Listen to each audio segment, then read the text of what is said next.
one shattered champagne glass, one exposed wrist, one man who was never supposed to care. Emily Parker has spent 3 years hiding bruises under long sleeves, raising her daughter alone, and telling herself survival was enough.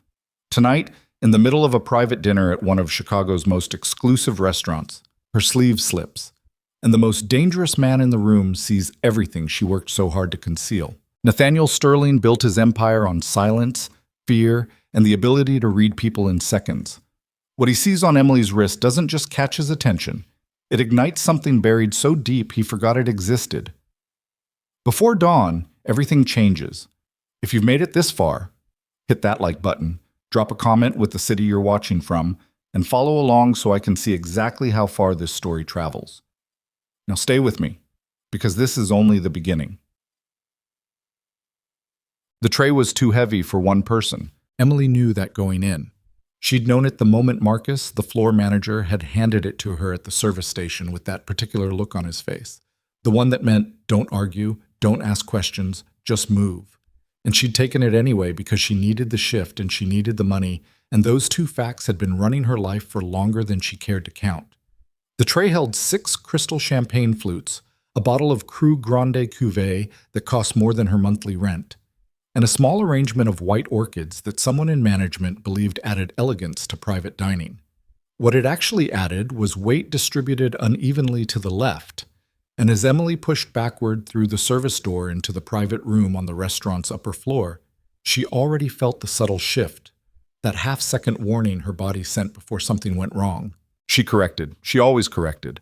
That was the thing about her. She was good at catching herself right before the fall. Not tonight. The door swung wider than she anticipated.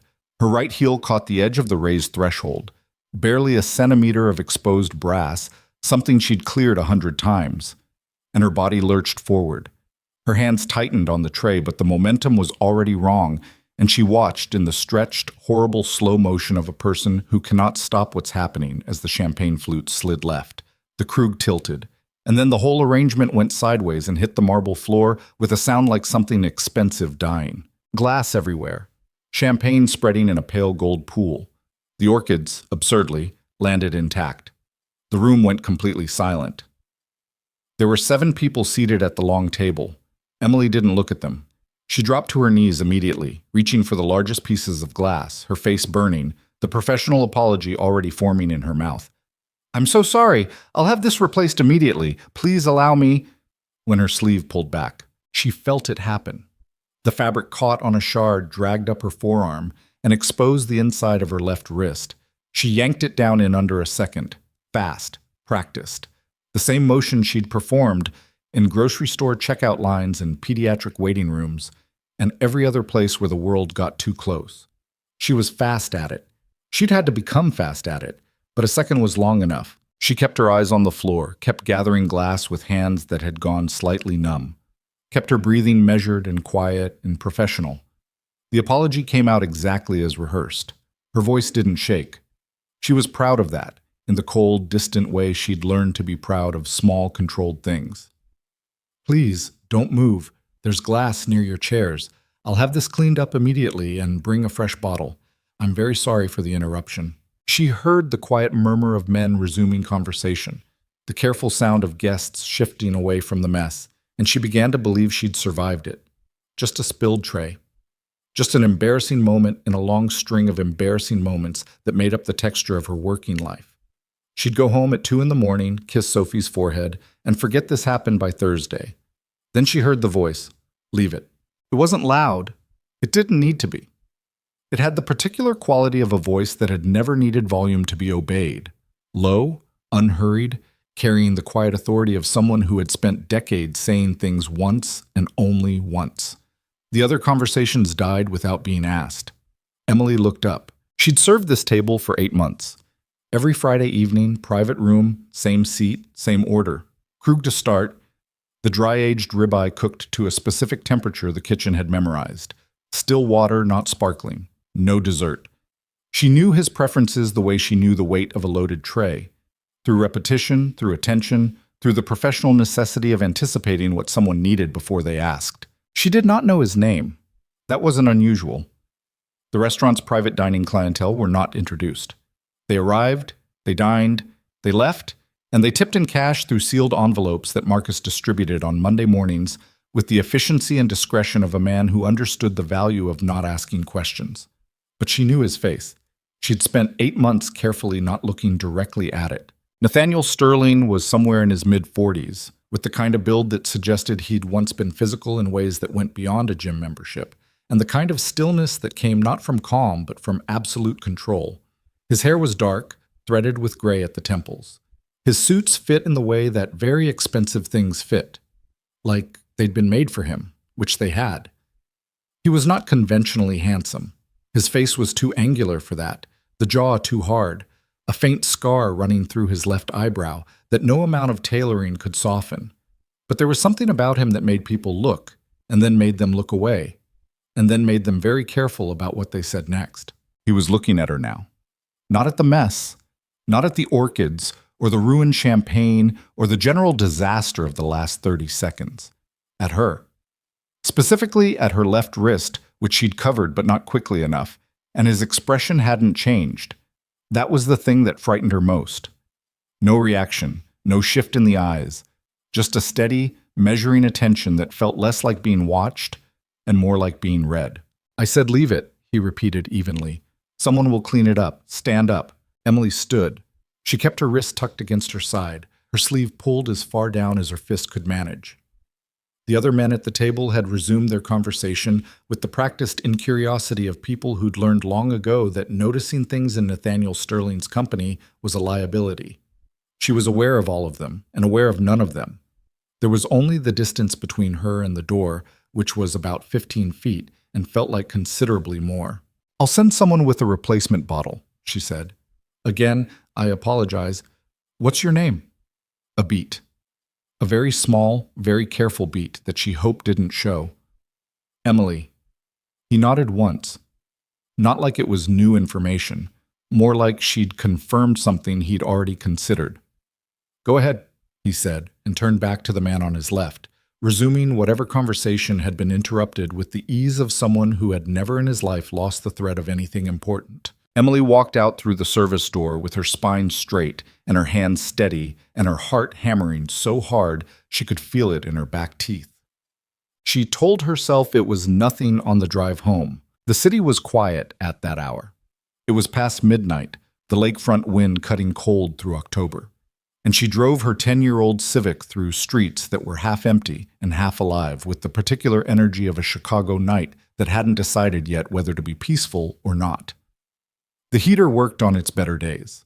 Tonight it was producing a sound like a small animal in distress, and approximately 40% of its rated output. And Emily drove with her coat still on and told herself the man had looked at her the way people sometimes looked at a problem they didn't intend to solve. She was good at telling herself things. She'd had to become good at that too. Sophie was asleep when she got home. Of course she was. It was 12:30 on a Friday, and Sophie was 8 years old and the only person in Emily's life who ran on a schedule that didn't bend to catastrophe, who slept through alarm clocks and stress and the sound of her mother sitting at the kitchen table at 1 in the morning with a cup of tea that had gone cold, doing the math on next month's rent against this month's tips, and coming up short in ways that no amount of recalculation fixed. She checked on her before she did anything else. That was always first. She stood in the doorway of Sophie's room and watched her daughter breathe, the small chest rising and falling under a quilt covered in painted horses, dark hair fanned across the pillow, face completely at ease in the way that children's faces were at ease in sleep, untouched by whatever the world was doing outside the window.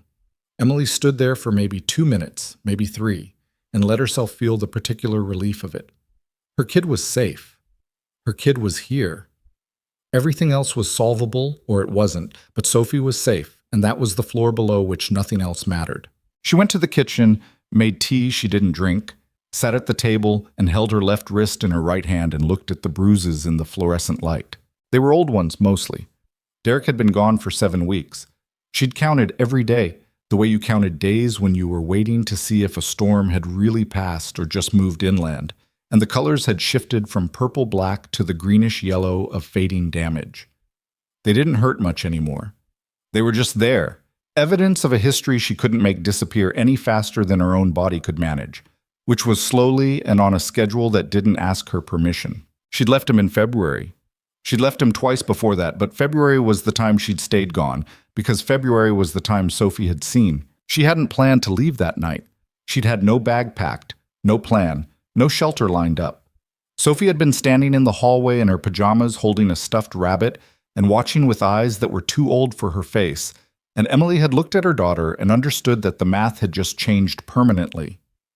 There was a number below which she would not allow Sophie's childhood to go, and they'd hit it. That was all. She'd taken Sophie and her purse and the rabbit and gotten in the car and driven to her coworker Diane's apartment and slept on the couch for 3 weeks while she figured out what came next. What came next was a lease on a 2-bedroom apartment in Pilsen that cost more than she could reliably afford, a restraining order that Derek violated twice before the court date, and 7 weeks of relative quiet that she didn't trust for a second. Derek Lawson was not someone who let things go. She knew this the way she knew other fundamental facts about her life. Not because anyone had explained it to her, but because she'd lived inside the fact long enough that it had become part of how she understood the world. He would be back. She didn't know when, and she didn't know how, and she spent considerable energy trying not to think about it, but she knew. The question she asked herself, sitting at the kitchen table at 1 a.m. in October, was not whether he was coming back. It was whether she'd managed to keep him from finding this address. She did not know the answer to that either. He might. She went back to work the following Friday because she didn't have a reason not to.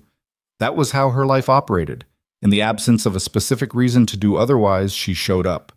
She got dressed and drove in and put on the black uniform and pulled her hair back and took up her station and told herself that rich men ate in private dining rooms every week and looked at their servers the way you looked at furniture. Functionally, briefly, and without particular interest. The private room was booked for the same party. She didn't ask Marcus who they were. She'd been at the restaurant long enough to understand the texture of the answer she'd get, which was nothing useful, wrapped in the language of discretion. She took the booking assignment because refusing it would require explaining herself, and she had no explanation that didn't sound like paranoia. And so she put the Krug on ice at 8:15 and went through the service door at 8:45 with a tray that she handled with both hands and extreme care. He was already seated. The others arrived over the following 20 minutes in the gradual way of people who conducted their business on their own schedule. Emily moved through the room efficiently, pouring, replacing, anticipating, and did the thing she was skilled at, which was being present without being noticed. She had a talent for invisibility in her professional life that she'd spent years cultivating, partly because it made her better at the job, and partly because being noticed had historically been the beginning of problems. It didn't work tonight. He watched her work. Not constantly, not obviously. He was engaged in conversation, attended to his meal, behaved in every visible way like a man focused on the business at the table. But twice she caught it, the slight angle of his attention, the peripheral awareness. The second time she was refilling a water glass at the far end of the table. And when she looked up, he was watching her the way a person watched something they were trying to understand. And there was nothing predatory in it, which almost made it worse. Because predatory she knew how to read. This was something else. This was the quality of attention she associated with people who were deciding something. The dinner ended at 11. The men filtered out in small groups. Emily began clearing the table with the quiet efficiency of a person who wanted to be done and gone. And she was halfway through when she heard the door close and realized the room wasn't empty. He was standing near the window. His jacket was still on, his glass still in his hand, and he was watching the street below with the expression of a man who had been waiting for everyone else to leave. Emily. She stopped stacking plates, held them. "Sir, the bruises on your wrist." He didn't frame it as a question. "How old are they?" The plates were suddenly very heavy. She kept them level through the specific effort of will she'd spent years developing. I'm not asking out of politeness." He turned from the window.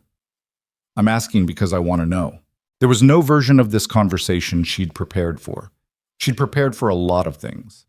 Derek showing up at the restaurant, Derek showing up at Sophie's school, Derek finding the apartment, the various configurations of that specific fear. She had not prepared for a man she barely knew asking her a direct question in a voice that made evasion feel less like protection and more like an admission. "About 7 weeks," she said. Because the truth sometimes was easier to carry than the weight of the lie. They're old. The man who put them there is gone.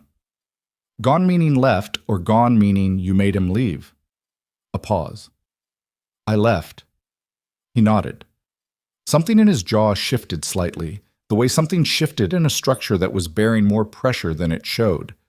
Do you have family in the city? No. People who know where you live? Just my coworker. She watched him. Why are you asking me this? He set the glass down on the windowsill. He wasn't looking at her the way Derek used to look at her. Derek's attention had a quality of ownership to it, like she was something he'd purchased and retained the right to damage. Nathaniel Sterling looked at her the way someone looked at a problem they intended to solve correctly, which was different, and which unsettled her in a different way. I ask questions, he said, when I need information. You should go home. Your shift is done. She stood there for another second. 2. Then she picked up the plates and walked out through the service door and told herself, on the drive home, in the dark of her apartment, and in the thin pale hours of Saturday morning, that there was nothing to worry about. That strange conversations with strange men happened. That she was reading too much into nothing. She was still telling herself that at 3:17 in the morning, when her phone rang and the number on the screen was unknown, she almost didn't answer. Yes. This is Marcus. Not Marcus. The voice was measured, unfamiliar, carrying the flat affect of someone used to delivering messages without inflection. Mr. Sterling has arranged transportation. There's a car outside your building. You and your daughter will be taken somewhere safe. Emily sat up in bed. What? Who is this? Your ex-boyfriend, Derek Lawson, is currently parked 2 blocks from your apartment. He's been there since midnight. Mr. Sterling became aware of this approximately 40 minutes ago. A brief pause. The car will wait 10 minutes. I'd suggest you use them. The line went quiet, but didn't disconnect. Emily sat in the dark of her bedroom for a count of maybe 6 seconds. Then she got up, went to the window, and looked down at the street from a careful angle. 2 blocks north, under a dead streetlight, was a black Dodge she recognized. She'd bought Sophie that rabbit for her 5th birthday. She was across the hallway and into Sophie's room before she'd made a conscious decision to move. Baby. She touched Sophie's shoulder, gentle but firm. Hey, wake up, we need to go. Sophie's eyes opened, groggy, confused, not frightened yet. Mom? Get your shoes and your backpack, the one by the door. Emily was already pulling a blanket free from the bed, already calculating coats, Sophie's inhaler, the folder of documents she kept rubber-banded together in the kitchen drawer. It's okay. We're just going on a trip. Now? It's nighttime. I know. She helped Sophie sit up, located the shoes, started on the laces. Sometimes trips start at night. It's an adventure. Sophie studied her the way 8-year-olds studied adults when they suspected the adult was managing them. But she put her shoes on, and she grabbed the backpack, and she held her mother's hand without asking anything else, because Sophie Parker had grown up in an environment where she'd learned to read the particular tension in her mother's voice that meant now is not the time for questions. And she was a kid who, when things got serious, got quiet. Emily loved her for that and grieved it constantly in equal measure. They were downstairs in 4 minutes, outside in 5. The car, black, large, 2 men in the front, was exactly where the voice had said it would be. The man in the passenger seat got out when he saw them. He was large and unhurried, and he opened the rear door without ceremony. He didn't touch either of them. He didn't say anything except step in a voice that was professional rather than threatening, which wasn't the same thing as reassuring, but was at least better than several of the alternatives. Emily put Sophie in first, got in behind her. The door closed. As the car pulled away from the curb, she looked back. The black Dodge hadn't moved, hadn't needed to. It had been enough just to be there, to remind her that her 7 weeks were up, that the calm she'd been trying to build had an expiration date she hadn't controlled. Sophie had her backpack on her lap and was watching the city go past the window with the wide-eyed intensity of a child who had decided the adventure story was real. "Where are we going?" she asked. Emily looked at the back of the driver's head. At the gates they were passing, the streets getting wider and quieter and more expensive as they moved northwest out of Pilsen. "I don't know exactly," she said, which was honest. "Is it far?" "I think so." Sophie considered this. Then she leaned against her mother's arm, pulling the blanket around her shoulders, and said, "Will there be breakfast when we get there?" Emily wrapped her arm around her daughter and held her close and stared through the windshield at the dark road ahead. "Yeah," she said, "I'm sure there will be." The estate appeared out of the dark, like something that had always existed and had simply waited for the right moment to become visible. It sat behind a stone wall that ran longer than Emily could see in either direction, broken by an iron gate that opened electronically as the car approached. Security lights illuminated the grounds in pale intervals. She counted 2 men at the gate, both armed, both watching the car with the kind of attention that was professional and absolute. Beyond the gate, a gravel drive curved through mature trees to a house that was not, actually, a house in any sense that word had ever meant to Emily Parker. It was a place where serious things happened. She understood that immediately. The way you understood certain things without being told, the size of it, the way the lights were positioned, the quality of quiet around it that wasn't peace so much as control. Sophie had fallen asleep against her shoulder somewhere along the drive. The car stopped at the main entrance. Emily sat for a moment, her sleeping daughter against her side, looking at the front door of a place she had no framework for, brought here in the middle of the night by a man she'd served coffee to for 8 months, and who had, in the span of 24 hours, inserted himself into her life in a way she hadn't asked for and hadn't agreed to and couldn't, standing on this gravel driveway at 4 in the morning, figure out how to refuse. A woman met them at the door. 50s, composed, gray hair pulled back tight. She gave her name as Carol, offered nothing beyond that, and led them through an entrance hall that smelled of wood polish and something quieter underneath, through a corridor, up a staircase to a wing of the house that had been prepared. Beds turned down, towels folded, a nightlight already on in the smaller room for Sophie. "There's water on the nightstand," Carol said. "Breakfast will be ready at 7 if you want it." "I want to speak to him," Emily said. Carol looked at her with an expression that was not unkind. "Mr. Sterling will be available in the morning." "I want to speak to him now." A beat. "He's aware of that," Carol said, "and he says, 'In the morning, your daughter needs rest. So do you.'" She paused at the door. "You're safe here, Ms. Parker. Both of you. That's what tonight is about." She left. Emily stood in the middle of a guest room that was larger than her living room and kitchen combined, decorated in the quiet tones of someone who spent money with the intention of producing calm rather than impression. Sophie was still half asleep in her arms. Emily carried her to the smaller room, set her on the bed, pulled the covers up, stood over her in the dark. "Safe here," the woman had said. Emily looked at her daughter's sleeping face, at the nightlight casting soft shadows on the wall, at the window with its heavy curtains and, beyond them, the sound of the estate's perimeter. The distant, barely audible movement of people doing jobs she didn't fully understand in the dark outside. She went to the window and pulled the curtain back, carefully, just enough. On the grounds below, she could see a man in a dark coat standing near the tree line, facing outward. Not moving, just standing there with the stillness of someone who would continue to stand there whether or not she was watching, for as long as the night required. She let the curtain fall. She sat on the edge of the bed in the small room next to her daughter's and tried to decide how she felt about the fact that the most dangerous night of her recent life had ended with her here, locked inside safety that belonged to someone she didn't know, in a place she hadn't chosen, dependent on the protection of a man whose protection she had no reason to trust. She didn't sleep for a long time. When she finally did, it was the deepest, most unguarded sleep she'd had in 3 years. She hated that.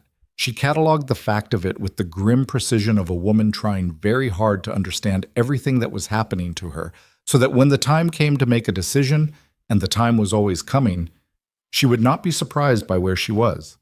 But the sleep came anyway, heavy and black and quiet. And in the room next door, Sophie Parker slept with the boneless ease of a child who had, without knowing why, finally felt the particular quality of a space where no one was going to come through the door. Outside, the guards did their rounds. The gate stayed closed. And somewhere in the east wing of the house, Nathaniel Sterling sat at a desk with a glass of water and a file that had been prepared for him over the previous 6 hours. Everything his people had found on Emily Parker, on Sophie Parker, on Derek Lawson. And he read through it with the focused stillness of a man who had already made a decision and was now learning the exact shape of what that decision would cost him. When he finished, he closed the file. He sat for a while in the dark of the office, and whatever was moving through him stayed there. Internal, unreported, the way everything important in his life had always stayed. Below the surface, controlled, known only to him. Then he picked up his phone and made a call. "I need everything on Lawson," he said when it connected. "Financial records, court filings, the violations on the restraining order, all of it. And I want to know who he's been talking to." He listened for a moment. "I don't care what it takes," he said. "Start tonight." He hung up, set the phone down, and looked at the window where the first gray light of early morning was beginning to show at the horizon's edge. He hadn't planned for any of this. He was a man who built plans the way other men built structures, deliberately, with load-bearing attention to every joint. And this, none of this, had been in any plan he'd made. He'd sat at that table every Friday for 2 years, and before tonight he could have told you the name of the sommelier, the prep time on his standing order, the exact temperature at which the private room was kept. He could not have told you, before tonight, the name of the woman who brought his champagne. Now he knew her name and her daughter's name, and the history that had made the bruises on her wrist, and something in the architecture of his carefully controlled life had shifted in a way that he recognized as significant, and that he had no interest in examining too closely in the dark at 4:30 in the morning. What he knew, with the certainty of a man who trusted very few of his feelings but trusted this one, was that Derek Lawson was not going to touch that woman again. Everything else could wait until morning. The light kept growing at the window's edge. Inside the house, 2 people he'd known for less than 12 hours slept safely under his roof for the first time. He didn't know what that meant. He told himself it didn't mean anything. He reached for the file again and opened it to the beginning and started from the top, because the one thing Nathaniel Sterling had always been able to do, no matter what else was happening, was work. He read until the light was full, and then he got up, straightened his cuffs, and went downstairs to find out what Carol had made for breakfast, because whatever came next, it was going to start with a conversation, and he had always done his best thinking at a table. The morning came in hard through the east-facing windows of the guest room, and Emily was already awake when it did. She'd been awake for the last hour, sitting in the chair by the window with her knees pulled up and her cold tea on the sill, listening to the sounds of the estate come alive around her. The distant low rumble of a vehicle on the gravel, a door closing somewhere below, footsteps in the corridor that paused briefly outside her room and then continued on. Professional sounds, controlled sounds, the sounds of a place that ran on schedule regardless of who was sleeping in the guest wing. Sophie was still out. Emily could hear her through the cracked door between their rooms. The soft, even breathing of a child getting the kind of sleep her body had probably been starving for without either of them fully knowing it. Emily set the tea down and looked at her own hands. She needed to talk to him. That was the single clear thought she'd managed to anchor herself to through the sleepless hours. She needed to sit across from Nathaniel Sterling in the daylight, look at him directly, and understand exactly what she'd walked into. Because there were 2 versions of what last night could mean, and she'd been a woman who didn't read situations correctly before, who told herself a man's attention was care when it was control, and she was not going to make that mistake again. Not with Sophie in the next room. Not with everything at stake. She got dressed, checked on Sophie, left a note on the nightstand in case she woke first, and went downstairs. Carol was in the kitchen. The kitchen was enormous. Commercial-grade appliances, marble countertops, a window that overlooked a side garden where the October light was doing its best against gray clouds. It smelled like coffee and something baking, and Emily stood in the doorway for a moment before Carol noticed her and nodded toward the coffee without a word. "He up?" Emily asked. "Has been since 5. Carol poured without being asked. "He's in the study. End of the east corridor, last door on the left. He's expecting you." Emily took the coffee. It was black and strong and exactly what she needed. She went down the east corridor. The study door was open. Nathaniel Sterling was standing at the window behind his desk. Not sitting, standing, which told her he'd been moving around for a while and had heard her coming. The desk had papers on it, organized into specific piles with the deliberateness of a man who used physical order to manage mental load. There was a laptop open, screen dark, a glass of water. No coffee, she noticed. He didn't drink it. He turned when she came in but didn't move from his position by the window. "Sit down," he said. "I'll stand." A beat. Something crossed his face that wasn't quite amusement. All right, I want to understand what this is, she said. Last night, the car, bringing us here. What you want from this? Nothing. People don't do things for nothing. No, he agreed. They don't. He moved to the desk, didn't sit either, stood on his side of it with his arms loose at his sides. In the daylight, he looked different than he did across a restaurant table. Not softer exactly, but more present. Like the controlled distance he maintained in public cost him something he wasn't paying here. Lawson had been parked near your building twice in the previous week. My people confirmed it after you left the restaurant Friday. I had a decision to make. Your people. She held the coffee cup with both hands. You had someone watching my building. I had someone watching Lawson. The distinction matters. Does it? To me. She looked at him for a moment. Why was anyone watching Lawson at all? You didn't know who he was 48 hours ago. I knew who you were, he said. I'd known for longer than last Friday. The coffee cup was warm against her palms. She held on to that. Explain that. He pulled out the chair on his side of the desk and sat, finally, and gestured again at the chair across from him, and this time Emily sat too because the conversation had arrived somewhere that required her full attention, and standing for it felt like spending energy she needed elsewhere.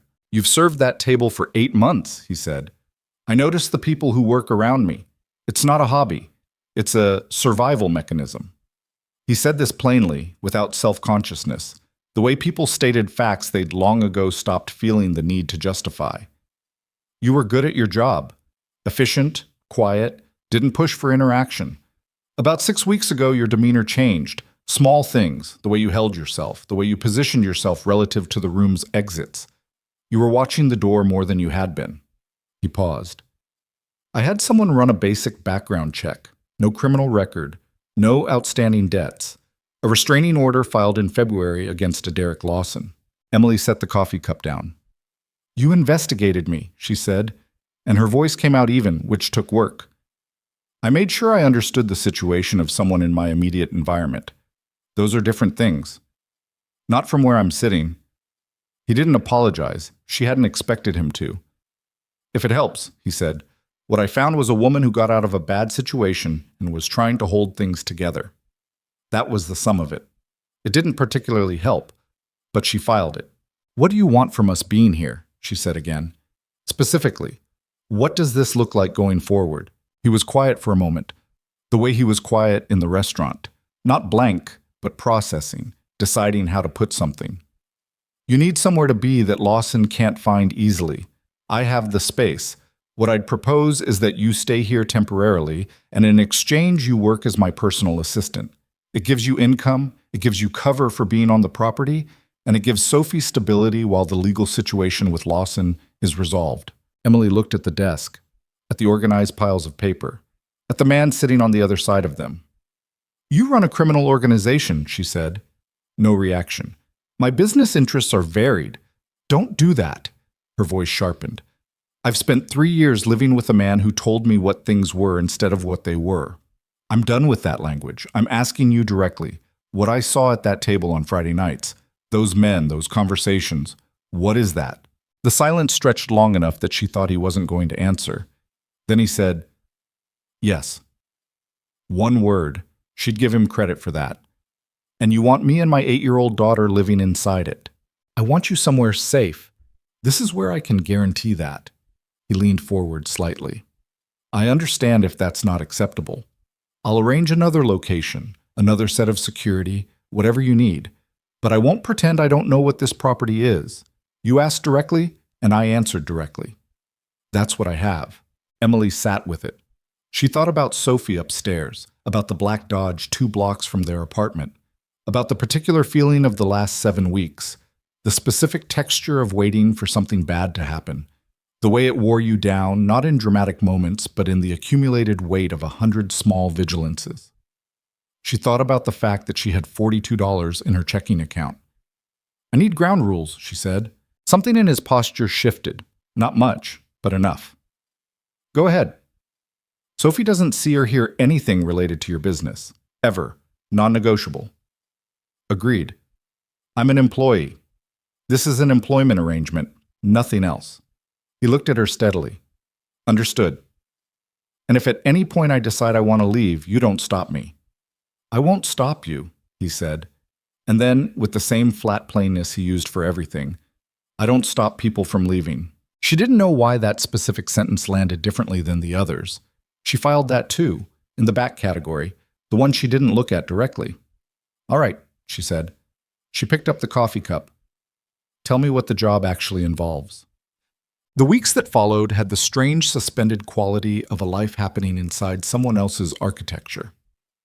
Emily learned the rhythms of the estate the way she'd learned the rhythms of the restaurant, through observation, repetition, the gradual accumulation of pattern. She was good at learning rhythms. She was good at most functional things, which had always been the reliable part of her personality, the part that kept going when the rest of her was exhausted or frightened or both. Her work was real work. Nathaniel's operation, the legitimate surface of it, was substantial. Properties, investments, holding companies with names that told you nothing, a construction firm, a logistics company. The paperwork moved in volumes that required actual management, actual organizational skill. She spent the first week mostly catching up on systems that had been run with competent but not excellent efficiency by the previous assistant, a man named Gregory, who had left under circumstances nobody explained and whose absence nobody seemed to mourn. She was good at the job. She was good at it in the way she'd been good at waitressing, present, precise, anticipating what was needed before being asked. She noticed, after the first week, that Nathaniel noticed this. He said nothing about it directly, but there was a quality to the way he handed things off to her that changed slightly, an incrementally lower level of follow-up, which from a man like him was its own form of acknowledgement. Sophie, in the meantime, was doing something Emily hadn't fully anticipated. She was thriving. The estate had a library. It was a real library, floor-to-ceiling shelves in a room off the main hall, with a window seat and adequate natural light, and the kind of organized abundance that a child who loved books could disappear into for hours. Sophie discovered it on her second day, and claimed the window seat immediately with the territorial confidence of a kid who recognized a good thing. On the third day, Emily came to find her and discovered that the shelf adjacent to the window seat, previously housing a collection of financial histories that Sophie had no interest in, had been restocked. Not randomly, specifically. The entire Narnia series. 3 different editions of Little Women. Everything Roald Dahl had ever written. A dog-eared copy of Island of the Blue Dolphins that looked like it had been sourced quickly and used before. Emily stood in front of that shelf for a long time. She didn't ask who'd done it. She already knew, and asking would require him to say it out loud, and she understood instinctively that requiring him to say it out loud would make it smaller than it was. She said nothing, but she filed it. She filed the coffee, too, the way her cup appeared in the morning on her desk, already made, black with no sugar, without her having mentioned once how she took it. She filed the way the security rotation on the east wing, where their rooms were, was denser at night than she'd initially realized. Not coincidentally, she understood, but specifically. She filed the way he answered Sophie's questions, on the rare occasion Sophie directed one at him, with the careful seriousness of a person who had decided a child's curiosity deserved straight answers and delivered them accordingly. Sophie, for her part, had decided she wasn't afraid of him. Emily wasn't sure what to do with that either. Marcus called on a Thursday afternoon in the 3rd week. She was in the study finishing a property filing when her cell rang and his number came up, and she answered because she'd been waiting for this call in some form, some reconnection with the world outside the estate's walls, some reminder that her real life was still there, waiting. "You're not coming back, are you?" Marcus said. Not angry, just reading it accurately, the way he always read things. "I don't know yet," she said. "Emily," he lowered his voice, "there's been a man coming by, asking about you, whether you quit, whether you left town, whether anyone knows where you're staying." Her hand tightened on the phone. "What does he look like?" Marcus described him, and she didn't need the description to know, but she let him finish anyway. Derek. Of course, Derek. Derek asking quiet questions in the places she'd existed before, mapping her absence, tracing the edges of where she'd gone. "What did you tell him? That you'd put in your resignation by text and I hadn't heard from you since?" A pause. "That's what happened, as far as I know." "Thank you, Marcus." Are you okay? She looked out the study window at the estate grounds. The gravel, the tree line, the particular quality of safety that she still didn't fully trust. I'm okay, she said. I'll be in touch. She hung up and sat for a moment. Then she picked up the internal line on the desk and called the number Carol had written down for her on the first day. He answered on the second ring. Lawson is asking questions at the restaurant, she said. He'll figure out I left around the same time as whatever your people did to make him back off from my apartment. He'll connect it eventually. A brief silence. I know, Nathaniel said. We've been tracking him. He's not going to stop. No, he said. He's not. Another silence, this one with a different texture. She waited. I'm handling it, he said. I need to know what handling it means. It means he won't come near you. The specifics aren't something you need to carry. She almost said it then. The thing she'd been turning over for weeks. The question of what exactly she'd agreed to by walking into this house. What handling it would look like from where she stood. But she heard something in his voice that stopped her. Not evasiveness. Something closer to the sound a person made when they were trying to manage two different concerns simultaneously, and managing both was costing them. All right, she said. She hung up and went back to the filing and spent the next 2 hours doing the work correctly, completely, with the focused attention that had always been her best defense against the things she couldn't control. She found him in the East Garden at 8 in the evening. She hadn't been looking for him. She'd been walking Sophie back from the library, said Sophie's nightly migration, books under both arms, arguing mildly about bedtime, and she'd taken the longer route through the side corridor, and through the glass she'd seen him standing in the garden alone. He had his coat on and his hands in his pockets, and he was standing very still, looking at nothing in particular, with the posture of a man at the outer edge of his containment. She told Sophie to go up. She'd be there in 10 minutes. Sophie went, trailing books. She went to the garden door. He heard her. He didn't turn around immediately, but his shoulders shifted slightly. Acknowledgement. You don't have to come out, he said. I know. She pushed the door open anyway and stepped onto the stone path, pulling her cardigan closed against the evening chill. October had deepened into something colder in the past week, the trees on the property's edge stripped down to their architecture. She stood a few feet away from him and looked out at the same nothing he was looking at. For a minute, neither of them spoke. How long have you been doing this? She said. Not accusatory, just asking. He was quiet long enough that she thought he might not answer. Then, depends on what you mean by this. Running things, carrying it. Another pause. Since I was 19. She did the math. 25 years. Does it get easier? She said, and then caught herself because it wasn't the question she'd meant to ask, and it revealed more than she wanted to. He turned his head, looked at her sideways. Some things do. Some things you just get better at ignoring. That's not the same as easier. No, he said, it's not. The wind moved through the bare trees. Somewhere inside the house, a phone rang briefly and stopped. The guards did their perimeter rotation with quiet efficiency, present and invisible, at once. Sophie asked about you today, Emily said. She wanted to know if you like books. Something moved in his face. What did you tell her? I told her I didn't know. She glanced at him. Do you? A long pause, then quietly, some. She'll want specifics. Tell her I'll think about it. Emily almost smiled. She caught it before it fully formed, but it was there, and she thought he might have seen it, and she didn't know what to do with the fact that she didn't particularly mind if he had. She went back inside. He stayed in the garden. But the call came at 11:40 on a Wednesday night 3 weeks later.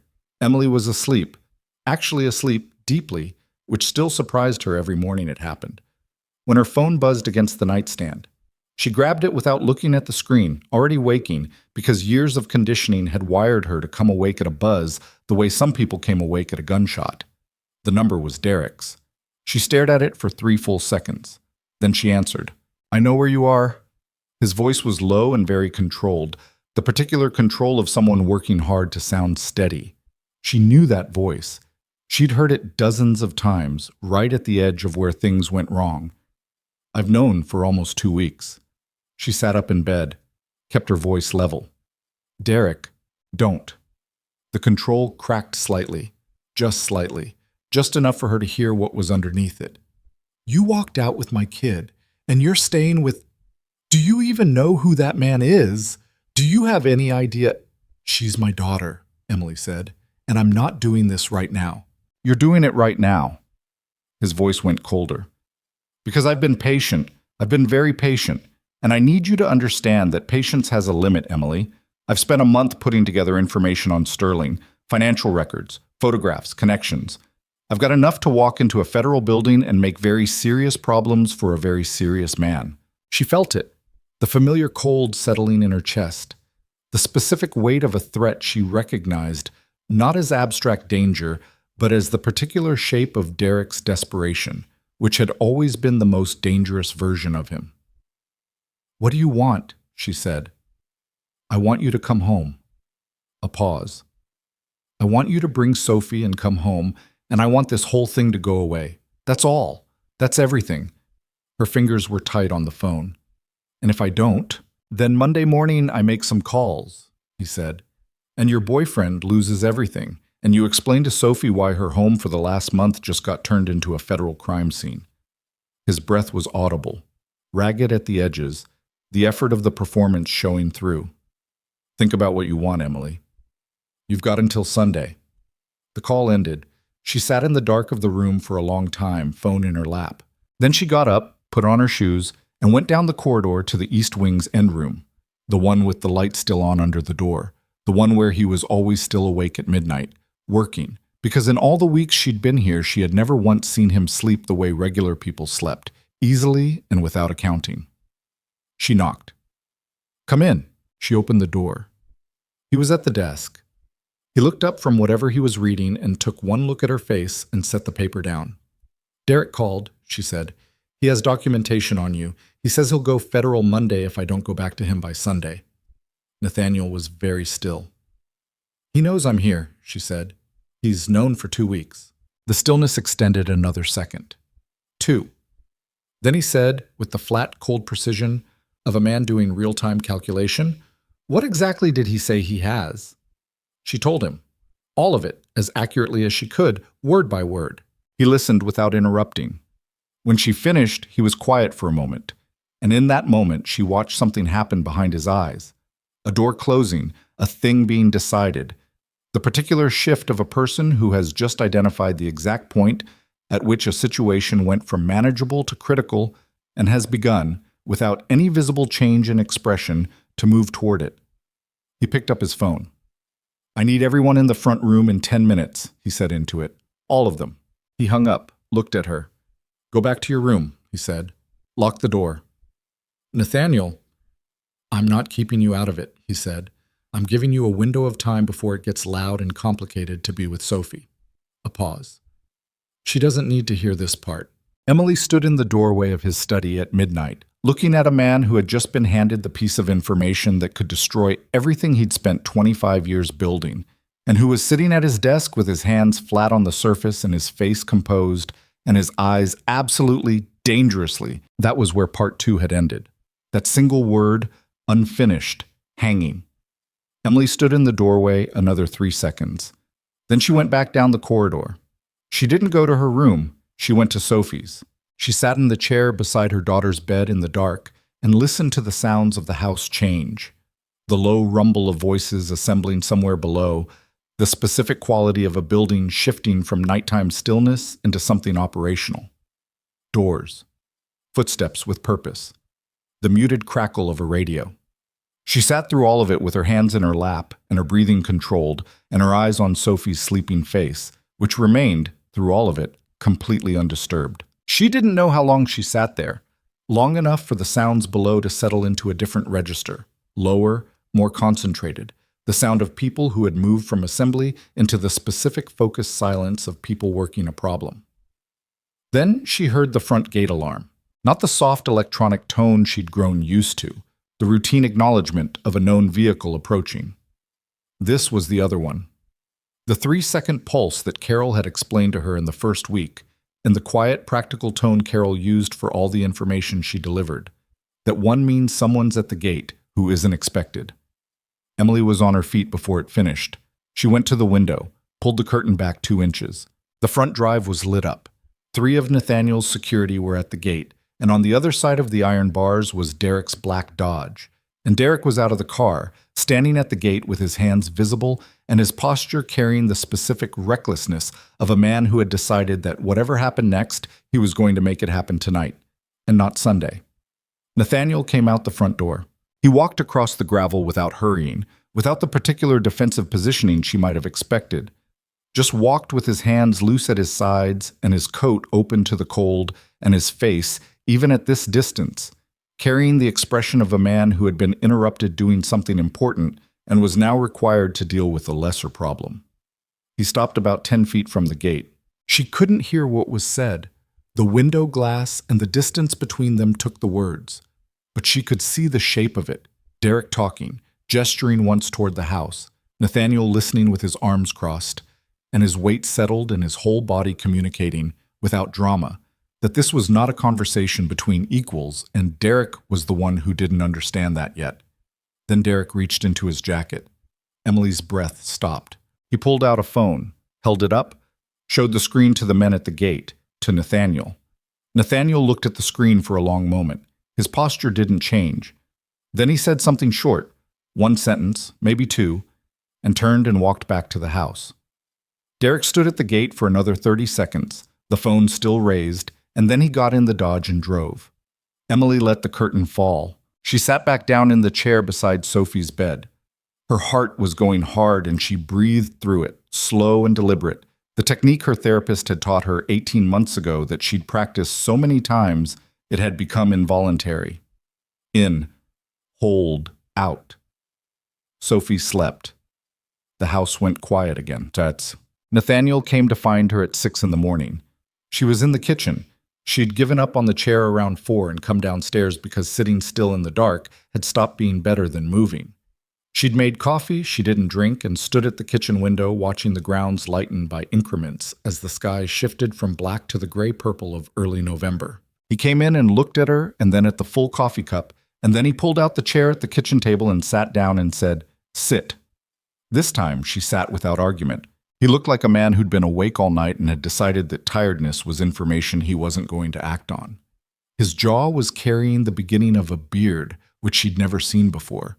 His eyes were sharp in the way that eyes got sharp when the body had burned through its reserves and arrived at something purer and less forgiving on the other side. "He showed you something on that phone," she said.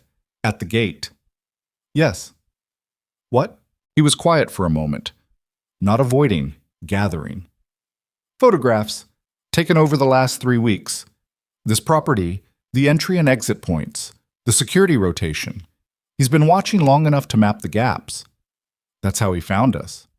"Partly." He set his hands flat on the table. "He also had help." She looked at him. "Someone inside the operation gave him the initial information," Nathaniel said. "The property address, the basic layout. He couldn't have gotten the rest without a starting point. She absorbed this." "Who?" "We're working on it." "Nathaniel." Her voice went quiet and hard. "Who?" He looked at her directly. "A man named Rourke. One of my senior people. He and Lawson made contact approximately 6 weeks ago." A pause.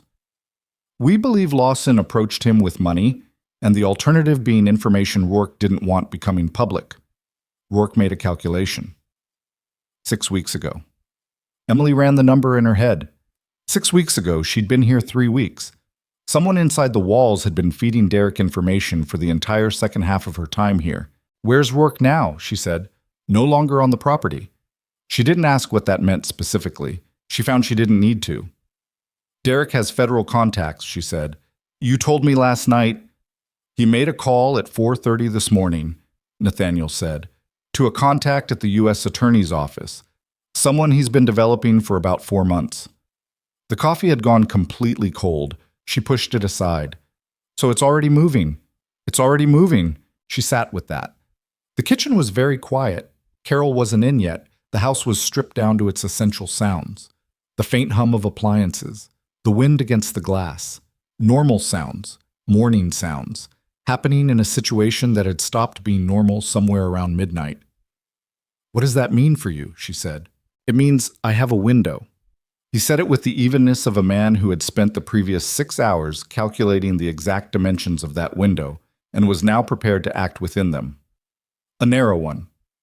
And for us, for Sophie. He was quiet for a moment in a way that had a different quality than his usual silences. This one had weight. Tell me, she said. My advisors want you gone, he said. Off the property, out of my protection, back to whatever was before.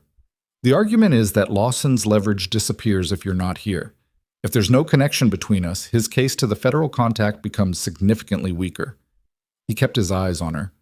That's the calculation they're making. Emily was very still. And what's your calculation? She said. He didn't answer immediately. He looked at the table, at his hands flat on the surface, and something moved in his face that he didn't entirely contain. My calculation is that sending you back solves a business problem and creates a different kind of problem that I'm not willing to create. The words sat between them, plain and undecorated. You don't owe me anything, she said. It came out harder than she intended. We've been here 6 weeks. I work for you. You don't have to. I know I don't have to, he said. Silence. She looked at him, and he looked at her, and she felt it then. The thing she'd been filing away in the back category for weeks. The thing she'd been carefully not examining. It was there. Visible. Not dramatic, not performed, just there in the way that true things were there when you stopped working so hard not to see them. She looked away first. What's the plan? She said. Booked. She learned the plan over the following 2 hours, sitting at the kitchen table while Carol arrived and moved around them with the tact of a woman who understood when a conversation was more important than breakfast. It was not a comfortable plan. It had the quality of something assembled under pressure, with the specific roughness of something built for function rather than elegance. Nathaniel was going to begin dismantling the operation. Not slowly, not strategically, but immediately and completely. The financial architecture that had taken 2 decades to build. The network of relationships and arrangements, and carefully maintained distances between legitimate and illegitimate, all of it. Gone before the federal contact could act on whatever Derek had handed him. Emily sat across from him and listened to this and tried to understand the scale of what she was hearing. Everything, she said. Everything. That's... She stopped. 23 years, he said, and his voice was entirely flat when he said it, which was more information than if it had wavered. Yes. Because of Derek, she said. Because he found us. Because of a choice I made the night I had you brought here, he said. Derek is the mechanism. He's not the reason. She sat with that distinction for a moment. She understood it. She wasn't sure what to do with it, but she understood it. Your people, she said. The ones who want me gone. What happens when they find out you're doing this instead? The pause this time was short and had a particular quality. They'll find out when it's done, he said. Not before. The betrayal didn't come from where she expected. She'd been watching for it from Derek's direction, waiting for the other phone call, the escalation, some new piece of pressure applied from outside the walls. She'd positioned herself to receive the blow from that direction, and so she wasn't positioned for it from the other. It was a Tuesday, 12 days after the gate confrontation. She was in the study going through a set of account transfers that Nathaniel had flagged for closure, part of the systematic dismantling, the paper trail being carefully erased, when Marcus Hale came through the front door. Not called, not expected. Just there, in the front hall when she came downstairs, standing with his coat still on, and his face carrying the expression of a man who had driven 40 minutes to say something he'd been rehearsing and had now arrived and found the rehearsal inadequate. Marcus. She stopped on the bottom stair. What are you... I need to talk to you. His voice was careful. Too careful, the way voices got when they were being managed. Alone. She looked at the 2 security near the front door. They looked at her. Come to the kitchen, she said. She walked him to the kitchen. Carol wasn't there. She closed the door. Marcus stood near the counter with his hands in his coat pockets and the expression of someone who had not slept well in recent days. And she waited, and he said, Derek came to see me again. Last week and then again 2 days ago. He was watching her face. He told me things, Emily, about who Sterling is, what this place is. He showed me... He stopped. He had documents, financial records, the kind of thing that... I know what kind of thing Derek has, she said. Get to what you came here to say. He went to your mother. Emily stopped breathing. He drove to Rockford Monday, Marcus said, and his voice had dropped, the careful tone giving way to something that was actually sorry. He told her you were living with a criminal, that Sophie was in an unsafe environment. He had photographs, this property, the security men, the gate. A pause.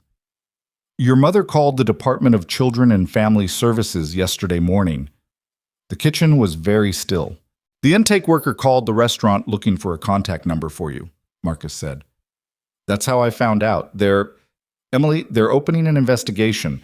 Welfare check for Sophie. They'll be looking for a current address. Emily sat down. She didn't choose to sit. Her legs made the decision and her body followed. She sat in the kitchen chair and put her hands flat on the table the way she'd watched Nathaniel do, because she needed the physical sensation of something solid beneath her palms. When? She said. The intake was filed yesterday morning. They'll want to conduct a visit within 72 hours. He looked at her with the helpless expression of someone delivering a message they wished they weren't carrying. If they find her here, I know what happens if they find her here. Her voice was strange in her ears, remote. The voice she used when she needed to function and feeling was going to get in the way of that. Thank you for coming to tell me. Emily, thank you, Marcus. She stood up. Her legs held. I need you to go now. He left. She stood in the kitchen alone for a moment. Just a moment. She allowed herself that. Then she went to find Nathaniel. He was in the East office with two of his people, a man named Chen, who handled the financial side of the dismantling, and a woman named Petra, who did things Emily had been deliberately vague about in her own mind. When Emily came through the door, they both looked at her and then at Nathaniel, and Nathaniel looked at her face and said, "Give us the room." They left without a word. She told him. She told him cleanly and in sequence, the way she'd learned to deliver bad information. No preamble, no softening, the facts in the order they'd arrived. Derek and her mother, the DCFS call, the 72-hour window. Nathaniel listened. He was standing near the window, which is where he went when he was thinking. She'd learned that. He listened through all of it without changing his expression, and when she finished, he was quiet for a long moment, and she watched his jaw work, the single physical tell he had, the thing his face did when he was processing something he hadn't calculated for. He knew, Nathaniel said, going to your mother. He knew a direct approach wouldn't... He stopped. He found the angle. He always finds the angle, Emily said. That's what I've been trying to tell people. He doesn't stop, and he doesn't come at you straight. Nathaniel turned from the window. His face had the quality of the East Garden face, the outer edge of something, the last clean surface before whatever was underneath it. If they find Sophie here, Emily said, and they document this property, these people, what this place is, she doesn't come home with me. You understand that. Whatever happens with your case, whatever happens with Derek, if DCFS walks through that gate with a welfare flag on my daughter, I understand. Do you? Her voice cracked slightly. She hated it. Because this isn't your financial records. This isn't your business. This is Sophie. And I need you to understand that every other thing, everything, is secondary to her. I understand, he said again, and the way he said it the second time was different from the first, quieter and more direct. And she looked at him and believed him, which should have been some kind of comfort, and wasn't because the problem remained exactly as large as it had been 30 seconds ago. You need to leave, he said. She stared at him. Not permanently, he said, and his voice was controlled in the way that things were controlled when control was costing something. But Sophie can't be documented here. If DCFS traces the address and comes to this property and finds her here, everything I'm doing to clean this up becomes irrelevant because the documentation already exists. She needs to be somewhere clean, a legitimate address, nothing connected to me. Where? I'm working on it. Nathaniel. The crack was back in her voice and she couldn't prevent it. I need more than I'm working on it. I have 72 hours and a daughter upstairs reading Roald Dahl and absolutely no idea. Diane, he said. She stopped. Your coworker, Diane Marsh, Wicker Park. He said it with the flatness of a man pulling from memory, which meant it was in the file, which meant he'd known about Diane since the beginning. She's not connected to me. The address is clean. If Sophie is documented there during an investigation, it shows a mother who left an unstable situation and found safe temporary housing with a friend. He looked at her steadily. That's a story that helps you, not one that hurts you. Emily absorbed this, the practicality of it, the cold, functional clarity of it. You've thought about this, she said. The contingency. I think about contingencies, he said. It's what I do. She looked at him standing by the window in the gray November light. This man who had pulled apart 23 years of his own construction to protect a woman he'd known for 6 weeks, and who was now standing here dismantling the last remaining piece of it. The piece where they were in the same house. The piece where Sophie slept safely in the next room, and the books were on the shelf, and he answered questions about what he liked to read. And his face was doing the thing it did when the cost was real, and he'd decided to pay it anyway. She understood suddenly, completely, what this was costing him. She wasn't sure she was prepared for that understanding. There's something else, he said. She looked at him. Rourke wasn't working alone. He held her gaze. The person who gave him the initial instruction to make contact with Lawson. A pause. Short, loaded. It was Vincent Caro, my second. The name meant something to her. In 6 weeks she'd learned the names she'd had to do the job. And Vincent Caro was not a peripheral name. He was the man Nathaniel had trusted longest, the one who ran the operational side while Nathaniel ran the financial, the one whose opinion the others deferred to when Nathaniel wasn't in the room. Your second, she said. Yes. He told Rourke to feed information to Derek. Yes. She was very quiet for a moment. Why? Nathaniel's jaw worked. Because Caro has been building a case for removing me from the organization for 8 months. He needs me destabilized. He needs me making decisions that look like weakness or compromise. He looked at the window. Bringing you here it gave him the material. A woman and a child, a personal entanglement, decisions that cost the business. He handed Derek the tools to create exactly the kind of pressure that would either make me send you away, which proves I'm controllable, or make me burn things down to protect you, which proves I'm a liability. Emily sat down again. Either way, he wins, she said. Either way, he wins, Nathaniel confirmed. The room was very still. Except, Emily said slowly, you're not choosing either of those options. He looked at her. No, he said. I'm not.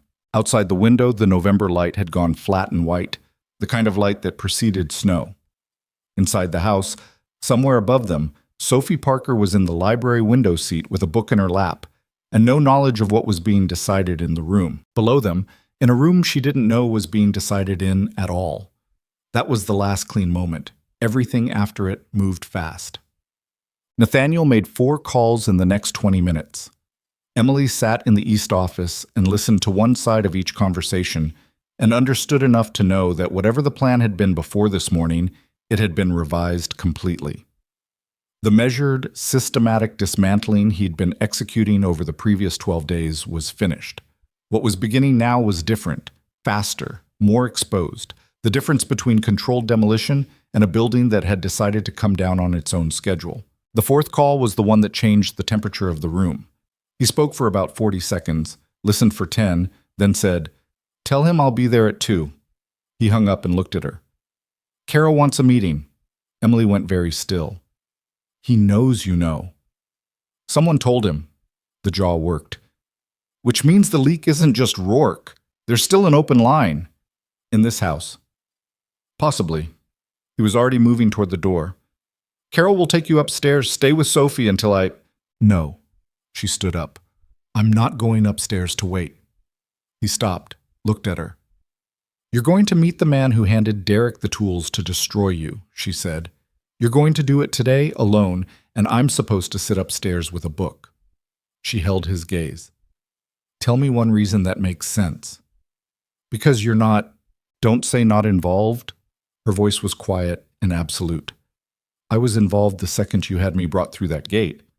You don't get to hand me safety with one hand and tell me to stay out of it with the other. Not anymore." He looked at her for a long moment. Something moved in his expression. Not yielding exactly. More like recognition. "You're not coming to the meeting," he said. "No," she agreed, "but I'm not going upstairs either." A beat. Then he nodded, once, and walked out. She got Sophie settled with Carol. Lunch, the library, the afternoon routine that Sophie had adopted with the adaptability of a child who was good at finding the functional shape of new environments. And then she went to the front room and waited. Nathaniel left at 1:40 with 2 men. The house had a different quality when he was gone from it. She'd noticed this before. It didn't become less secure. The perimeter held, the rotation continued, nothing changed functionally. But something in the air pressure shifted, like a building that had been leaning slightly into a particular wind and had suddenly lost it. She sat in the front room with a file she wasn't reading and waited. Chen came through at 2:15 with an expression she'd learned to read in the past weeks. The controlled tension of a person receiving information and processing it faster than they were showing. "What?" she said. He looked at the door, then at her.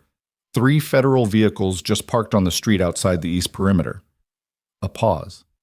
"They're not moving." She set the file down. "That's not the 72-hour window," she said. "That's too fast." "Caro," Chen said, and the single word carried everything it needed to. The meeting. Nathaniel walking into a meeting with his second, while that second had already made a call that put federal vehicles on the street. The meeting wasn't a negotiation. It was a distraction. Something to put Nathaniel in a room across town, while the machinery moved without him. She was on her phone before Chen finished the sentence. Nathaniel picked up on the first ring. 3 federal vehicles on the east perimeter, she said. "Don't go into that room." A silence that lasted exactly 1 second. "How long ago?" 2 minutes. Chen just told me. Another second. She heard ambient sound on his end. A car interior, movement. "Where's Sophie?" "With Carol. She's fine." She was already walking toward the stairs. "Nathaniel, if they come through that gate?" "They won't. Not yet." His voice was controlled, but there was an edge to it now, something she hadn't heard before. The specific tension of a man recalculating in real time and not loving what the numbers were producing. "They're positioning, waiting for something. Caro told them I'd be at the meeting location. They're expecting me to be absent from the property. So come back." "If I come back, I walk into whatever Caro has positioned here. If I go to the meeting, I walk into whatever he's positioned there." A pause. "He's been thorough." She got to the top of the stairs, looked down the corridor toward the library. "What do we do?" "Get Sophie ready to move. Everything she needs in one bag. 5 minutes." His voice didn't shake. "I'll be there in 12. The call ended. She went to the library. Sophie looked up from the window seat with the particular expression of a kid interrupted mid-chapter. Mild irritation, primary focus still on the page. Then she looked at her mother's face and the book went down. "Shoes," Emily said. "Backpack. Everything important, nothing heavy." Sophie stood without asking. This was the thing Emily both relied on and broke her heart about, her daughter's fluency in emergency. They were downstairs in 4 minutes. Nathaniel came through the front door at 12 minutes exactly. He had his 2 men with him and the quality about him that she'd seen in the East Garden and in the study. The absolute containment of a person operating at the outer edge of what they were containing and choosing continuously to hold it. He looked at Sophie first, just for a second, a quick, comprehensive look that assessed and confirmed and moved on. Then he looked at Emily. "Chen." He didn't look at the man. "How many on the east side?" "Still 3 vehicles. No movement. West perimeter. Clean. The car will take Sophie and Ms. Parker out the west service gate," Nathaniel said, still not looking away from Emily. "Diane Marsh's address in Wicker Park. Direct route. No stops." Sophie had her backpack on and a rabbit in the crook of her arm, and she was looking at Nathaniel with the wide, reading eyes of a child who understood more than the adults in the room wanted her to. "Are you coming?" Sophie asked him. The question landed in the room. Nathaniel looked at her. At Sophie. At this 8-year-old in her coat with her stuffed rabbit. And something crossed his face that he didn't entirely manage. Something that wasn't the controlled distance he maintained in most of his interactions with the world. Something that had the quality of a thing being felt rather than processed. "Not right now," he said. "I'll be there later." Sophie looked at him for another moment with the evaluating seriousness of a child assessing the truth content of an adult statement. Then she nodded, apparently satisfied with whatever she'd found, and went to stand by Emily's side. Emily looked at him. She had things to say. She could feel them, the words stacked up in her chest, all the things that the last 6 weeks had built, and the last 6 hours had clarified, and the last 60 seconds had made suddenly, inconveniently urgent. She looked at him standing in the front hall of his fortress, while 3 federal vehicles waited on the perimeter, and his second had turned and his empire was coming down around him, and she felt the specific, intolerable weight of walking out that door while he stayed. "Don't do something that can't be undone," she said. It was insufficient, and she knew it. "Go," he said. Quiet. Absolute. She took Sophie's hand and they went through the door. The drive to Wicker Park took 22 minutes. Sophie didn't ask questions. She sat against Emily's side with the rabbit on her lap and looked out the window at the city and eventually said, very quietly, "He's going to be okay." Emily looked at her daughter's profile. "What makes you say that?" "Because he's the kind of person who figures things out," Sophie said, with the simple certainty of a child who had made up her mind. "Like you." Emily put her arm around her and held on. Diane opened the door before they knocked. Someone had called ahead. She took one look at them, opened the door wider, and said, "Come in," without requiring an explanation, which was why Emily had worked beside her for 4 years and trusted her with this. Sophie was asleep on Diane's couch by 9:30.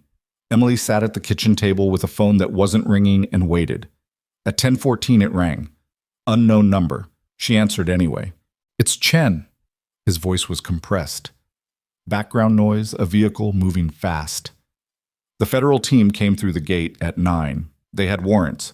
Mr. Sterling was on the property when they arrived. She gripped the phone. "He went back," she said. "Yes." "Is he—" "He's detained, not arrested.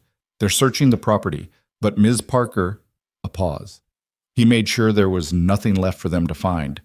The last 3 days, what he did, there's nothing. They can search until Tuesday. There's nothing there." She sat with that for a moment. The enormity of it. 23 years systematically erased in 12 days, and then the man standing there and letting them look. "And Caro," she said, a different kind of pause. "Mr. Caro made a significant error." "What error?" "He assumed Mr. Sterling didn't know about him until this morning." Chen's voice carried, very briefly, the ghost of something that wasn't quite satisfaction. "Mr. Sterling has known about Caro for 3 weeks. Everything Caro put together, everything he handed to the federal contact, Mr. Sterling's people got to that contact first, quietly. Laid out exactly how Caro constructed the case and what he used, and some additional information about the contact himself that the contact very much prefers not to become public." Emily closed her eyes for a moment. "The case Caro built," Chen continued, "was assembled using materials obtained through means that are going to create serious problems for the people who used them, rather than the person they were pointed at." A pause. "Lawson's involvement in obtaining those materials is documented. The surveillance violations alone. He's going to face charges," Emily said. "Several," she breathed. "Nathaniel," she said. "What happens to him? Tonight? Questions and a search, and nothing to find." A pause that was careful. The pause of someone delivering something not yet certain. "Beyond tonight, I don't know exactly. He's dismantled the operation. There's no empire to charge him for running. There's history, but history is harder than present evidence, and the present evidence is gone."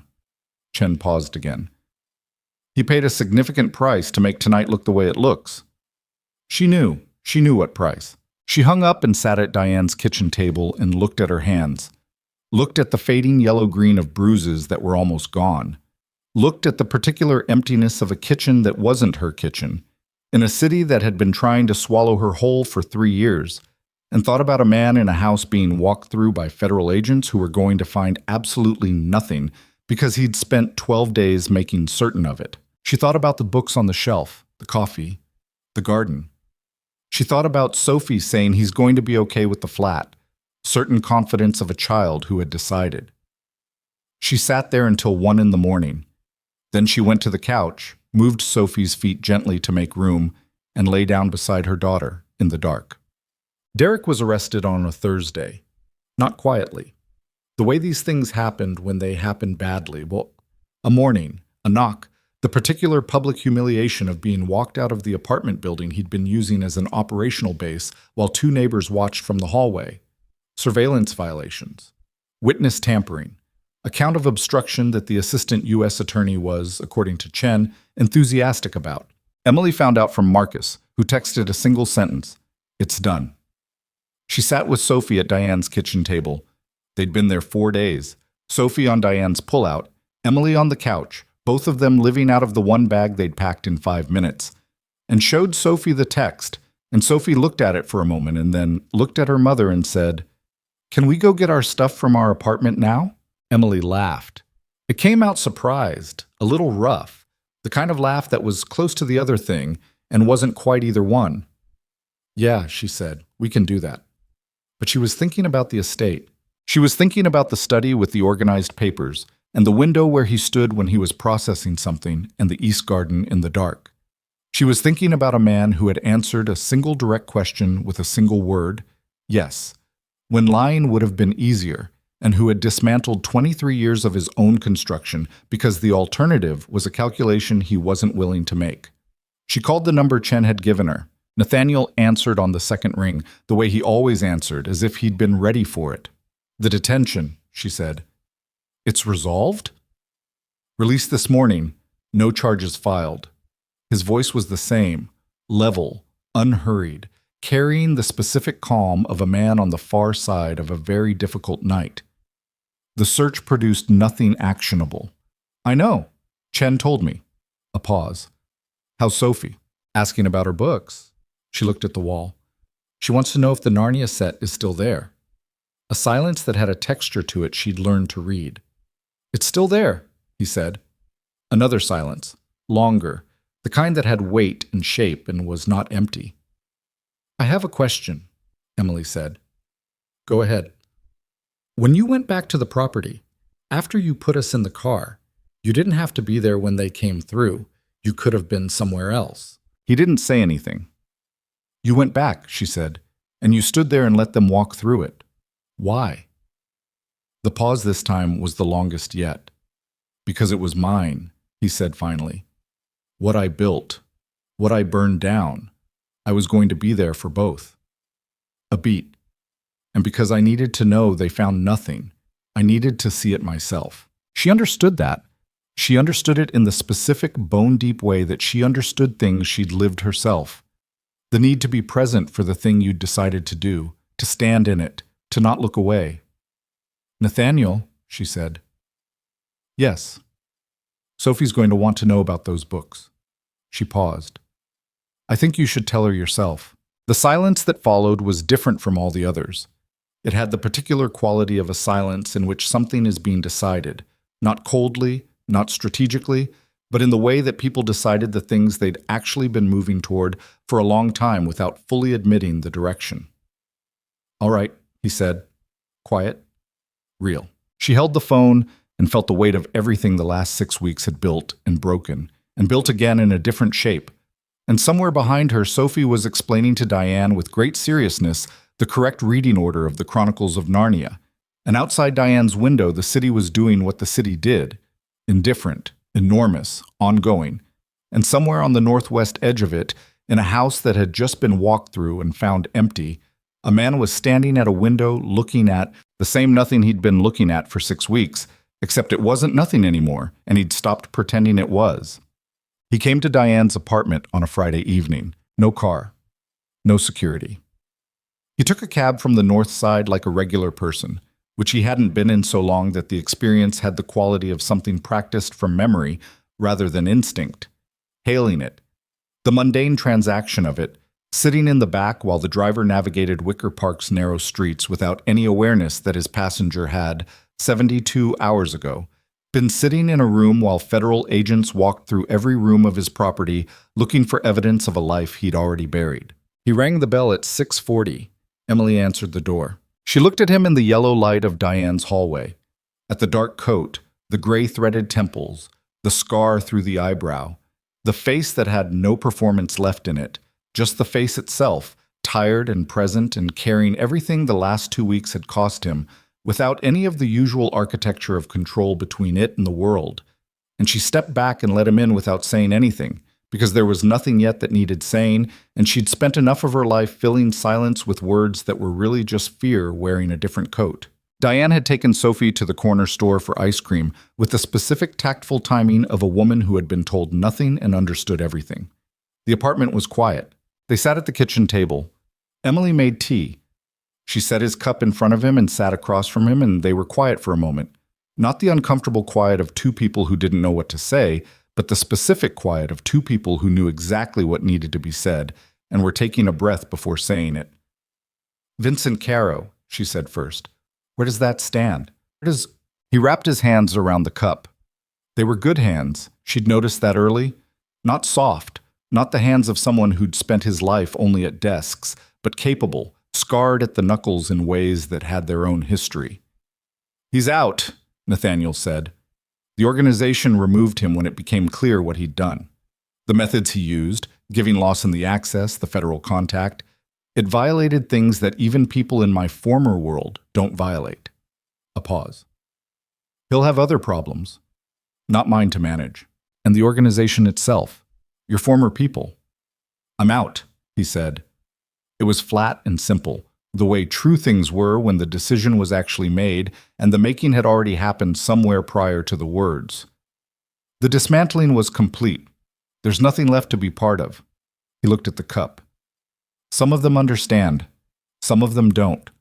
The ones who don't aren't people whose understanding I need. Emily sat with that. 23 years. She tried to hold the actual weight of it and found she couldn't fully. It was too much duration, too much of a life, like trying to hold a river in both hands. "Does it feel like anything?" she said, losing it. He was quiet long enough that she thought he was going to deflect. Then he said, "It feels like putting down something very heavy that I'd been carrying long enough that I forgot it was heavy." He paused. "And like standing in an open space and not being certain yet what goes in it." She looked at him across the table. "I know something about that," she said. He looked back at her. "I know you do." The tea sat between them, steaming. Outside, Wicker Park moved through its Friday evening. The sound of it, the alive, ordinary sound of a neighborhood that didn't know or care about the architecture of the last 6 weeks, just went on being itself with the indifferent vitality of a city that had always had more going on than any single person's story. "I'm not going back to the estate," Emily said. It came out clear, not unkind. "I need you to know that from the front. I'm going back to my apartment with Sophie, and I'm going back to work, and I'm rebuilding whatever needs rebuilding." She held his gaze. "That's not about you. That's about what I need to know I can do." He nodded. No argument, no negotiation, no version of "but what if." Just the nod of a man who had said weeks ago that he didn't stop people from leaving and had meant it. "Okay," he said. "That doesn't mean—" She stopped. Started again. "I'm not saying I don't want to know you. I'm saying I need the ground under me to be my own ground before anything else." She wrapped her hands around her own cup. "I spent 3 years letting someone else's reality be the only reality. I'm not doing that again. Not even with someone who—" She stopped again. "Not even with someone who—" "What?" he said, very quietly. She looked at him. "You know what?" A long pause. He looked at his hands, at the table, at the window, then back at her with the directness that was the most constant thing about him, the thing that had been true in the restaurant and in the study and in the East Garden and was true here in Diane's kitchen at 6:50 on a Friday night. "Yeah," he said. "I know." The door opened. Sophie came in ahead of Diane, coat half off, holding a paper bag with both hands, and talking before she'd fully crossed the threshold. They had the good kind, the kind with the actual chocolate pieces, not the fake ones. She stopped, looked at Nathaniel sitting at the kitchen table. Her face went through several things in rapid succession. Surprise, assessment, and then, settling, the calm recognition of a child who had already made up her mind about a person some time ago and was simply confirming. "You came," she said. "I said I would," he said. Sophie considered this, apparently finding it satisfactory. She set the ice cream on the counter and shrugged the rest of her coat off and said, with the casual directness of someone raising a topic that had been on their mind, "Do you actually like books? Or did you just put them there because you thought I'd like them? Nathaniel looked at her. Both, he said. Those aren't mutually exclusive. Sophie tilted her head. Which ones do you like? The ones where the world is harder than the characters expect, he said. But they manage anyway. Sophie processed this with the seriousness it deserved. That's most good books, she said. Yes, he said. It is. Diane, who had been standing near the door with her coat on, and the expression of a woman watching something she intended to remember, said quietly, I'm going to give you all some space, and let herself back out. Emily looked at her daughter, and at the man at her kitchen table, and at the ice cream on the counter, and felt something shift in her chest. Not dramatically, not the way things shifted in stories when the moment announced itself. Just a quiet, internal movement, the kind that happened when something that had been braced against a weight for a long time, finally, tentatively, allowed itself to believe the weight was gone. The weeks that followed were not easy. She hadn't expected them to be. Going back to the apartment was the first thing, and it was harder than she'd anticipated. Not because of any external threat. Derek was in the system now, and would be for a long time, but because of the internal geography of the place, the specific walls, the specific light through the kitchen window, the particular sound the hallway made. She'd built her survival inside those walls, and survival left marks on the places where it happened. She and Sophie spent the first night back not quite settled in the space they'd been away from for 7 weeks, both of them sleeping lightly, both of them waking at sounds that turned out to be nothing. By the third night, Sophie slept through. By the fifth, Emily did too. She went back to the restaurant. Marcus put her on the floor without ceremony, and without the particular kind of sympathy that would have made it harder, just handed her the section and nodded, and that was it, which was exactly right. She worked Fridays. She worked Saturdays.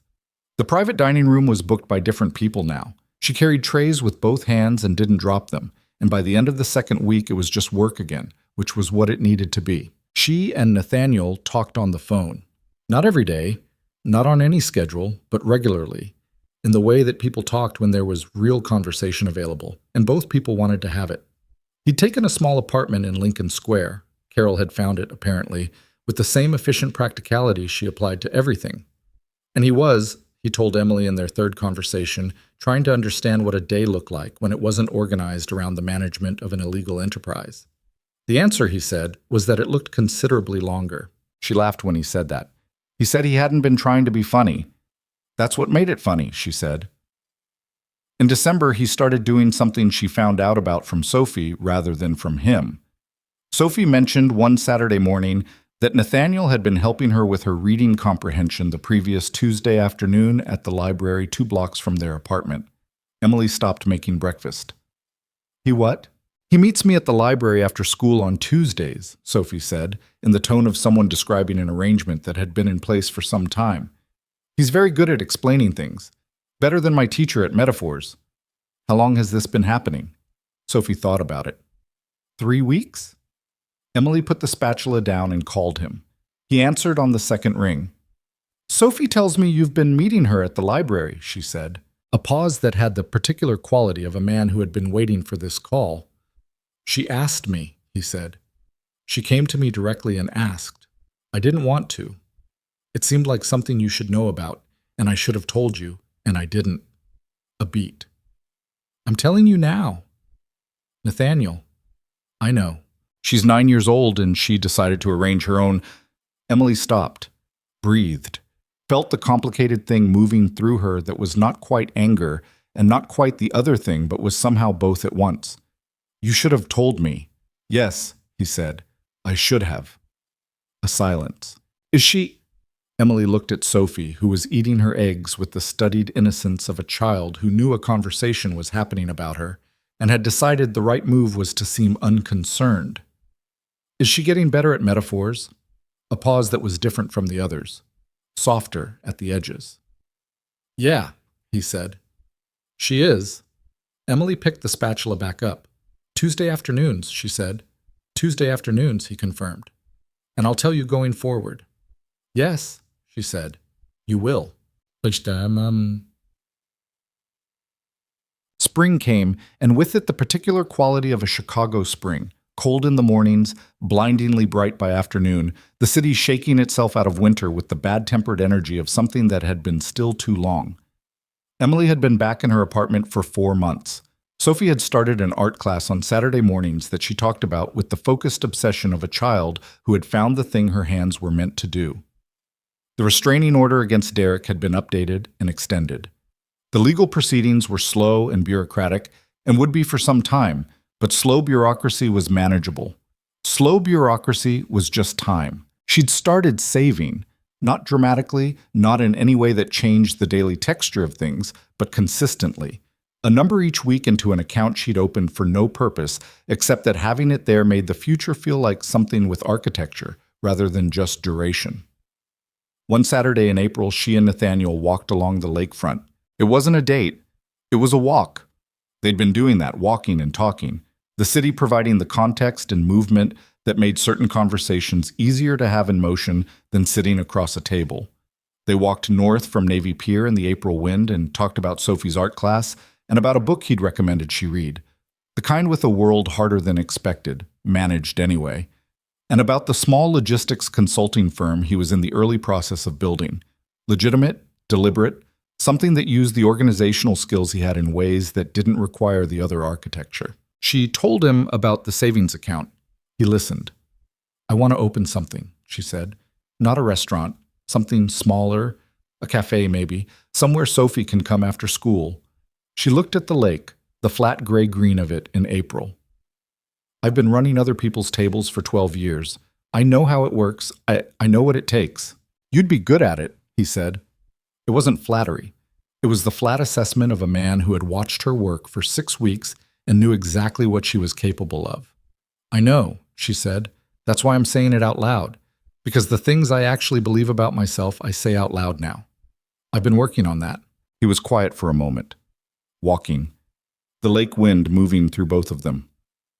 "I have some capital," he said carefully. "Clean, from the properties that were legitimately held and legitimately sold. If you ever wanted—" "I know," she said, "and maybe, but not yet." She glanced at him. "I need to know it can stand on my feet first. Then we can talk about other people's feet being involved." He nodded. He understood that. She'd known he would. They walked another block before he said, "You said other people's feet." "I did. I noticed you didn't say you'd handle it alone." She looked at the water. "I noticed that too."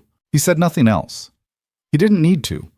That was one of the things about him, the ability to let a thing sit where it was, to not reach for it before it was ready to be reached for. She'd been with a man for 3 years who couldn't leave anything alone, who had to touch every soft thing until it hardened, who experienced anyone else's peace as a personal provocation. The contrast was not subtle. She didn't say any of that out loud. She filed it in the front category, the one she looked at directly now. 2 years is a long time and not a long time. It depends entirely on what you spend it building. Emily Parker opened the cafe in February, which was not a coincidence. She'd chosen the month deliberately, with the quiet, private symbolism of a woman who understood that the months that had broken things could also be the months that built them. The space was on a quiet street in Pilsen, 2 blocks from the apartment she'd shared with Sophie for almost 3 years. Ground floor of a narrow building, good light through south-facing windows, a counter she'd designed herself with the knowledge of someone who understood the mechanics of service from the inside. She named it Ground Floor. Sophie had suggested it, with the pragmatic poetry of a 10-year-old who understood exactly what her mother was trying to say. The first week was chaos. The second week was controlled chaos. By the third week, she'd found the rhythm of it, and finding the rhythm of a new thing was something Emily Parker had always been good at. Nathaniel came in every morning at 7:40. He sat at the corner table with his laptop and whatever he was building with it. The consulting work had taken hold slowly, with the careful deliberateness of someone who understood that the second construction had to be better than the first. And he had his water and later his tea, and he stayed until 9. And he left. Sophie came after school and did homework at the counter. Saturdays, her drawings went on the wall near the window, and Emily had stopped asking if she was sure, because Sophie was sure, and the drawings were good, and the customers asked about them in the way customers asked about things that had stopped them mid-movement. It wasn't a perfect life. No life was, and she'd stopped needing it to be. The money was tight in the first year in ways that required real management. The legal proceedings with Derek moved with their infuriating bureaucratic pace, and there were months where the documentation updates landed on her counter like objects with weight. Carol came in once a month on Thursdays, always ordered the same thing, and they developed a friendship that neither of them had named because naming it would have required acknowledging how strange its origins were, and they'd both decided that was less important than the thing itself. Chen sent a postcard from Portland in July. "The coffee here is adequate," it said. "Yours is better." She put it on the refrigerator. In March of the cafe's second year, Nathaniel came in at 7:40 as always, sat at the corner table as always, and when the morning rush had thinned and the room had settled into the mid-morning quiet of a Tuesday, two regulars at the window table, one woman with a laptop near the back, Sophie's drawings on the wall, the particular good smell of the place that Emily had worked hard to make specific and real. He reached into the pocket of his coat. She was behind the counter wiping down the espresso machine. She looked up. He set a ring on the counter. Not dramatically, not with presentation or staging, just set it down, the way he set things down. With intention, without theater. A simple band with a single stone, not extravagant, chosen with the specific taste of someone who had watched her long enough to know what she would and wouldn't want. He left his hand on the counter next to it. "I'm not good at speeches," he said. "I know." She looked at the ring, at his hand, at his face, which was the face she'd been reading for over 2 years. The jaw, the scar, the particular quality of his attention when it was fully present, which it always was when it was on her. "Say it anyway." He looked at her with the flatness and the depth that had always been the thing about him, the thing she'd filed and finally stopped pretending she wasn't keeping. "I spent 23 years building something that didn't know I was alive," he said, "and 6 weeks knowing you, and it became the thing I burned everything else down for." He paused. Not for effect, just pausing the way he paused when he was finding the most accurate version of the thing. "I choose this. I choose you. Every day going forward, I choose this." Emily looked at the ring on her counter.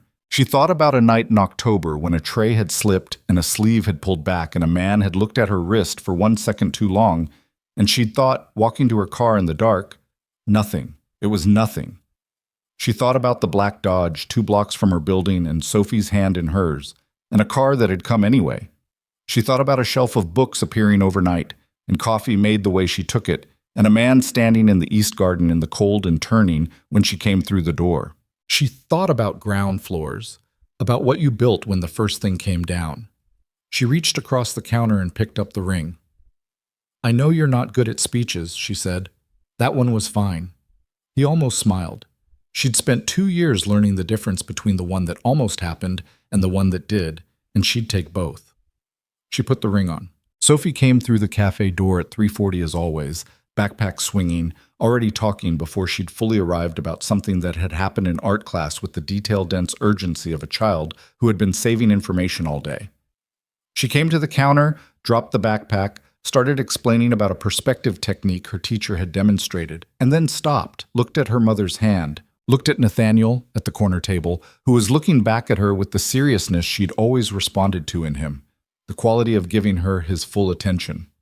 Sophie looked at the ring for a long moment. Then she looked at her mother, then at him, then back at the ring. "Is that—" She stopped. Her voice had gone very young, in the way that Sophie's voice went young only when she was actually surprised, which wasn't often. "Yes," Emily said.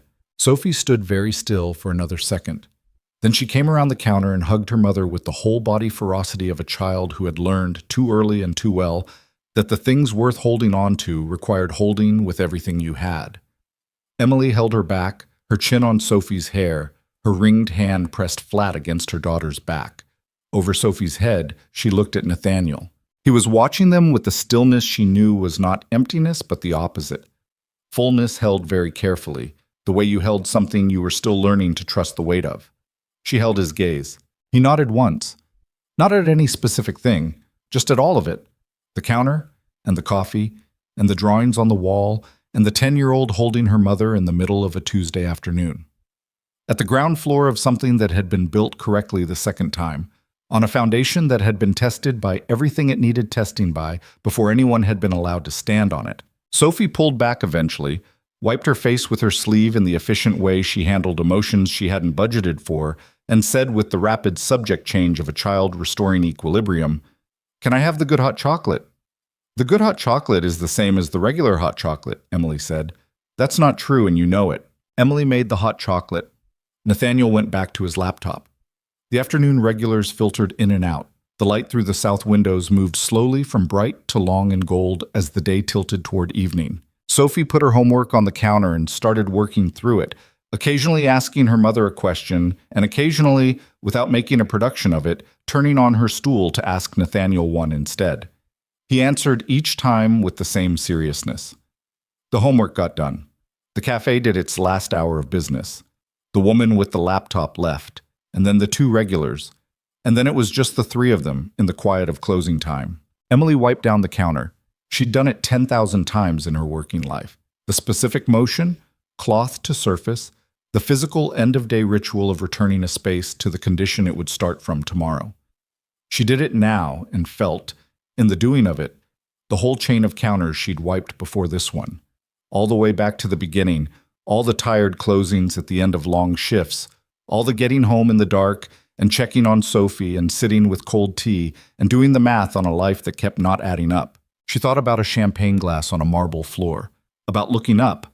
She looked up now. Sophie was showing Nathaniel something in her sketchbook, leaning over from her stool with the unselfconscious ease of a child who had decided a person was trustworthy and had simply proceeded on that basis. He was looking at the drawing with the focused attention he gave to things worth focusing on. The evening light was the color that light was in March, low and particular, the specific gold of a city that had been through another winter and was just beginning to remember warmth. It was not a perfect scene. The counter had a scratch along the near edge that she hadn't budgeted to fix yet. Her feet hurt. The closing paperwork was still in the register. Sophie had a permission slip somewhere in the backpack that had to be signed tonight and would probably require a conversation about the field trip destination that Sophie would have strong opinions about. Everything was incomplete in all the ways that real things were incomplete, carrying the roughness and the weight and the tiredness of having been actually lived rather than arranged. Emily folded the cloth and set it on the counter and stood in the cafe she had built and looked at her daughter and the man her daughter was showing her drawings to and let herself feel, without managing it or measuring it or preparing a position on it, the simple compound fact of what was here. It wasn't what she'd planned. She hadn't planned any of it. Not the tray, not the sleeve, not the car at 3 a.m, not any of the 6 weeks or 2 years that had followed. It had arrived the way most true things arrived, not when she was ready for it, but when it was ready to be there, and she had been frightened by it and suspicious of it and careful with it, and had occasionally, in the hard months, almost walked away from it. She was glad she hadn't. Sophie looked up and caught her mother looking and said, with the particular arch awareness of a 10-year-old who noticed things, "What?" "Nothing," Emily said. "You're doing the face." "What face?" "The one where you think something is good," Sophie said, "but you don't want to say it out loud in case it goes away." Emily looked at her daughter, at this person she had made and protected and carried and been carried by, who was 10 years old and already understood the specific superstitious grief of loving something in a world that took things, who had grown up too fast and was still stubbornly, gloriously a kid. "It's not going to go away," Emily said. Sophie considered this, looked at Nathaniel, looked back at her mother, gave it the same evaluating seriousness she gave to everything that mattered to her. "Okay," she said, and turned back to the sketchbook. Emily turned off the front lights, left the lamp by the window on the way she always did. It was visible from the street, and she liked that, the idea of it. A light on, something open, even after closing. She went to the corner table and sat across from Nathaniel. He closed the laptop. They sat in the lamplight while Sophie drew at the counter, the scratch of pencil on paper the only sound in the room, and outside the city went on being the city, enormous, ongoing, indifferent, and alive. His hand was on the table. She put hers on top of it. They sat like that in the last light of an ordinary evening in March, in a city that had tried to swallow them both whole and hadn't managed it, in a life that was small enough to sit inside and large enough to matter. And the silence between them was the good kind. The kind that didn't need filling because everything worth saying had already been said, or would be in the ordinary days ahead. Outside, the street lamp came on. The city kept moving, and in the cafe on this quiet Pilsen street, the light in the window stayed on long after closing, the way it always did.